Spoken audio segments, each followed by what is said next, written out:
Hello friends. आज हम लोग प्रयोगशाला परिचारक इस एग्ज़ाम से रिलेटेड बात करेंगे और बेसिकली इसका जो सिलेबस है इसके बारे में हम लोग थोड़ी चर्चा करेंगे। इसका एग्ज़ाम जो है वो डेट है, एक बार एग्ज़ाम डेट भी देख लें। इसका एग्ज़ाम प्रयोगशाला परिचारक का 3 अगस्त 2025 मतलब आज से ठीक 80 दिन बाद इसका एग्ज़ाम होगा। आज की तारीख है 15 अप्रैल, 15 मई। आज 15 मई है तो ठीक 80 दिन बाद, 80वां दिन मतलब 80th डे आपका एग्जाम होगा ये वाला।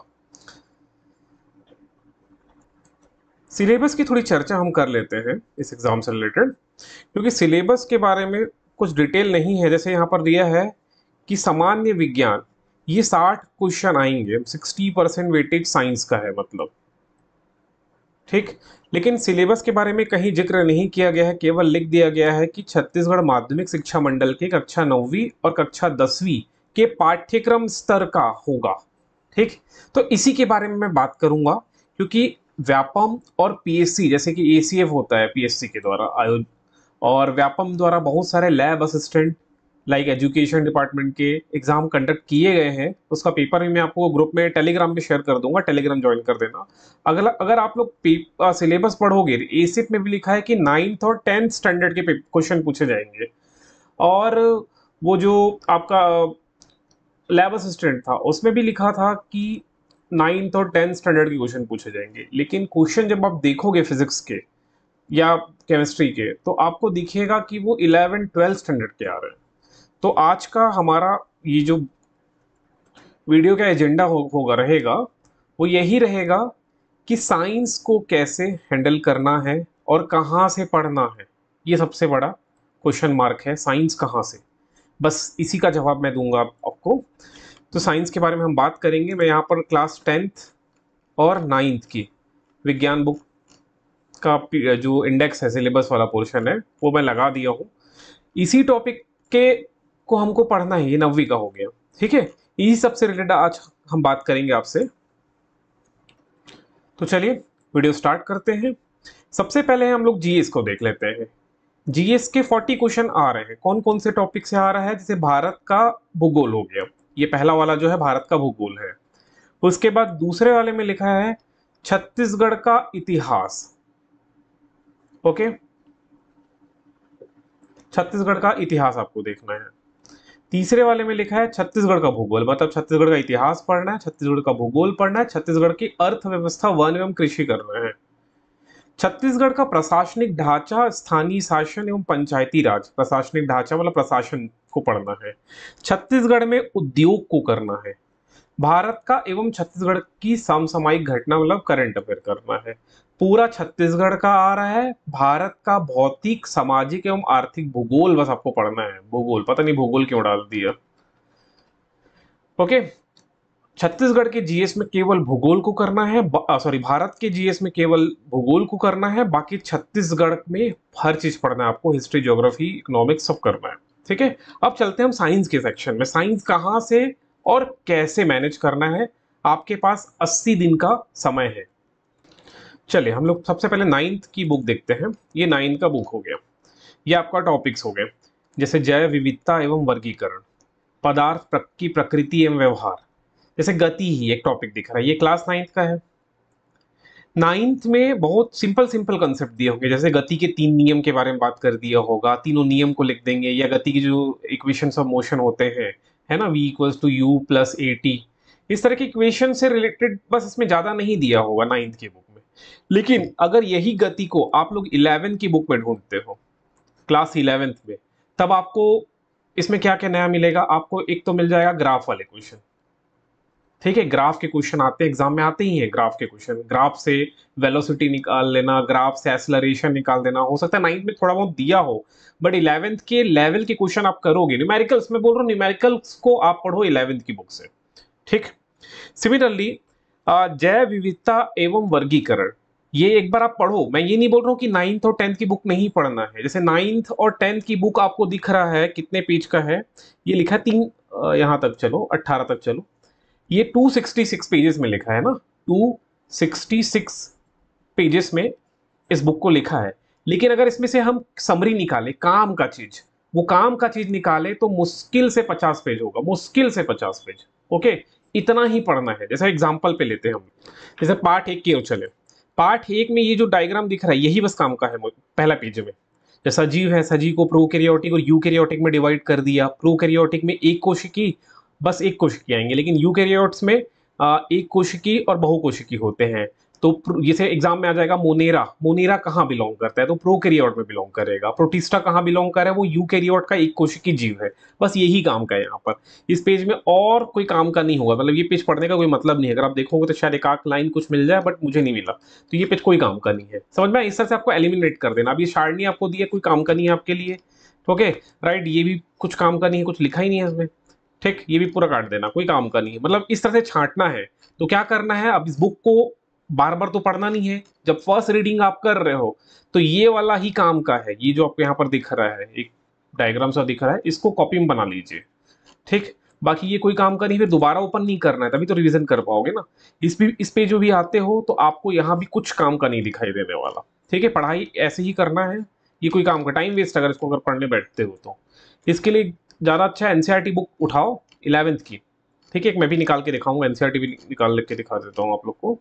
जैसे ये लीनियर हायरार्की ऑफ मैन, ये काम का है, इसको इंपॉर्टेंट मान के चलिए।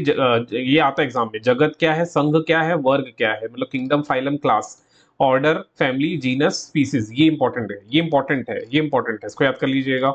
यूग्लिना के बारे में पूछा जा सकता है कि ये क्या है, इसका नाम पूछता है कि ये क्या चीज है, इसका फंक्शंस क्या है, क्या काम आता है, क्यों है, पानी में तैरते रहता है ये, है ना। तो इसके क्या फंक्शंस है, ये बस यही इंपॉर्टेंट है। तैरने में मदद करता है, ये है क्या, बस इतना ही पूछा जाएगा, जो कि इस बुक में नहीं मिलेगा आपको। ठीक है, फिर विटकर का वर्गीकरण। वर्गीकरण के बहुत सारे जो वैज्ञानिक है, साइंटिस्ट है, उन्होंने वर्गीकरण के बारे में बात की है। तो जैसे विटकर ने 5 जगत की प्रणाली दिया, तो एग्जाम में क्वेश्चन आता है, नॉर्मली आता है कि 5 जगत का वर्गीकरण किनके द्वारा प्रतिपादन किया गया, ऐसे क्वेश्चंस आते हैं। तो ये इंपॉर्टेंट है। तो 5 जगत में क्या क्या डिवाइड कर दिया, मोनेरा, प्रोटिस्टा जो भी आप देख रहे थे, फंजाई, प्लांटी, एनिमेलिया। ओके, अब एग्जाम में क्वेश्चन आता है कि प्लांटी, जैसे यहाँ पर मैं दिखाता हूं आप लोग को, ये रहा, कोशिका भित्ति किसमें पाई जाती है, कोशिका भित्ति। तो कोशिका भित्ति प्लांट वाले किंगडम में मिलता है ना, और कोशिका भित्ति रहित एनिमिलिया है। तो कोशिका भित्ति प्लांट वाले में भी है, जिसको हम लोग प्लांटी बोलते हैं। और एक ऐसा प्लांट होता है जो प्रकाश संश्लेषण नहीं कर पाता, उसको फंगस बोलते हैं, फंजाई। उदाहरण के लिए कुकुरमुत्ता, मशरूम, है ना। तो इन दोनों में बेसिक क्या डिफरेंस है, ये आपको 11th की बुक में मिलेगा। ठीक है, यहाँ बहुत कम मिलेगा। ओके, तो इसको एक रीड कर लो, जो काम का चीज लग रहा है उसको कॉपी में नोट करो, जो भी काम का चीज आपको लग रहा है। ठीक है, तो इसको इस तरह से आपको मैनेज करते चलना है। समझ में आ रहा है क्या मेरा बात? नहीं आ रहा है तो कमेंट करना। जैसे अब 10वीं की बुक चलते हैं, विद्युत धारा एवं परिपथ दिया है, ये आपको 12th की बुक में मिल जाएगा। ठीक है, 12th की बुक, 12 एनसीईआरटी निकालो, उसके न्यूमेरिकल सॉल्व करो। इसके न्यूमेरिकल, अगर 12th लेवल का न्यूमेरिकल करोगे, अगर किस्मत अच्छा रहा, मान लो तो 10वीं लेवल का एग्जाम में क्वेश्चन आया है, तो 12वीं स्टैंडर्ड पढ़े हो तो 10वीं लेवल तो कर ही लोगे। लेकिन अगर आप 10वीं स्टैंडर्ड पढ़ के जाओगे और एग्जाम में क्वेश्चन आ गया 12वीं स्टैंडर्ड का या ग्रेजुएशन स्टैंडर्ड का, तब तो नहीं बनने वाला। समझ में आ रहा है बात मेरा, मैं क्या कह रहा हूं भाई? 80 दिन है, 80 दिन में पढ़ा जा सकता है। ओके, समझ रहे हो? चलिए, वही टाइम वेस्ट नहीं करना है। प्रकाश का परावर्तन, ये टॉपिक 12th की बुक से ही करना, 12th की बुक से ही इसके न्यूमेरिकल करना, इसके जो छोटे मोटे कंसेप्ट हैं वो सिर्फ 12th की बुक से करना, और कहीं से मत करना। 9th-10th की बुक से तो बिल्कुल मत करना, नहीं आता। अधातुओं का रसायन, आपसे थोड़ी पूछेगा कि अधातु की कौन से गुण है, पूछ सकता है का क्वेश्चन आ जाए, बट मुझे नहीं लगता इतना इजी क्वेश्चन आएंगे। ठीक है, तो अब कैसे करना है ये, इसका आंसर आपको मिल गया है। कौन सी बुक उठाना है, बुक के लिए मैं बता दूं, 9वीं, 10वीं, 11वीं, 12वीं एनसीईआरटी, इससे बढ़िया बुक कुछ नहीं है। ठीक, लेकिन एनसीईआरटी, जैसे मैं एग्जांपल और देता हूं, जैसे 9वीं के एनसीईआरटी उठाओगे, मान लो 200 पेज का बुक है, मान लो, तो इस 200 पेज में आपके एग्जाम के लिए ज्यादा से ज्यादा 50 पेज ही इंपॉर्टेंट होगा, 50 पेज जो आपको छांटना पड़ेगा। ये 50 पेज एक साथ नहीं मिल जाएगा, वो आपको अलग अलग छांट छांट के या तो हाईलाइट करो या तो लिखना चालू करो कॉपी में, है ना। समझ में आ रहा है ना? जैसे कोई सा पार्ट उठा लेता हूँ, मान लो ये एनसीईआरटी बुक है, सपोज कर लेते हैं ये एनसीईआरटी बुक है, तो अगर ये ऊष्मा टॉपिक चल रहा है तो ऊष्मा के प्रभाव, अब हमें ये कोई काम का नहीं है, कोई काम का नहीं है। ताप में वृद्धि, अच्छा ऊष्मा के प्रभाव के कारण ताप में वृद्धि होती है, बस ये इंपॉर्टेंट है। तो कागज लीजिए, कागज में लिखिए इफेक्ट ऑफ जो हीट है उसमें पहला लिखो ताप में वृद्धि। ठीक है, एक ये दो ये वाले टॉप कंसेप्ट में बहुत काम के हैं, ये जो चीज दिया है आपको। ठीक है, स्पेसिफिक हीट कैपेसिटी क्या है, ये सब काम का हो जाएगा। ठीक है, इतना काम का है, ये न्यूमेरिकल एक काम का है। ठीक, ये काम का है, ये काम का है, बस इतना ही काम का है। फिर heat capacity most important, exam में आता है हीट कैपेसिटी से क्वेश्चन। ठीक, फिर मिश्रण का साम्य ताप, ये भी इंपॉर्टेंट है। तो ऐसे करके आपको इंपॉर्टेंट चीजों को क्या कर लेना है, कागज में लिख लेना है। और अगर ऐसे लिखते हो तो ज्यादा से ज्यादा कितना पेज बनेगा, 50 पेज। समझ में आ रहे हो आप मेरी बात? तो इस तरह से आप साइंस को मैनेज कर सकते हो। 80 दिन है आपके पास, मैनेज किया जा सकता है। लेकिन अभी भी अगर 9th 10th की बुक बस पढ़ रहे हो तो किस्मत खराब रहा तो नहीं बनेगा एग्जाम में। क्योंकि अगर एग्जाम में क्वेश्चन आ रहे हैं 11वीं 12वीं स्टैंडर्ड के, ठीक है, टॉपिक वही आएंगे, ऐसा नहीं कि टॉपिक यहाँ से चेंज हो जाएगा। ऊष्मा और ताप लिखा है तो ऊष्मा और ताप से ही क्वेश्चन आएंगे। अम्ल क्षार लवण लिखा है तो यहीं से क्वेश्चन आएंगे, बट लेवल कैसा आ रहा है ना, वो इंपॉर्टेंट है। तो इतना ही ना पढ़ के रुक जाओ, इतना पढ़ के रुकोगे तो हो सकता है धोखा हो जाए। और किस्मत अच्छी रही तो 9 10 का ही आ रहा है ना, तो अच्छा है, बना ही लोगे। लेकिन अगर नहीं आया तब दिक्कत होगी। इसलिए बोल रहा हूं इन टॉपिक्स के नाम यहीं से निकालो, हाइड्रोकार्बन के व्युत्पन्न। लेकिन ये टॉपिक एक बार 11 की बुक और 12 की बुक में भी देख लो। ओके, तो बाकी जो डाउट है वो कमेंट करना, टेलीग्राम चैनल ज्वाइन कर लेना, उसमें हम बात करते रहते हैं। ठीक है, फिर से एक बार बोल दूं, साइंस 60 मार्क्स का आ रहा है, बिल्कुल रिस्क मत लेना इस 60 मार्क्स के लिए।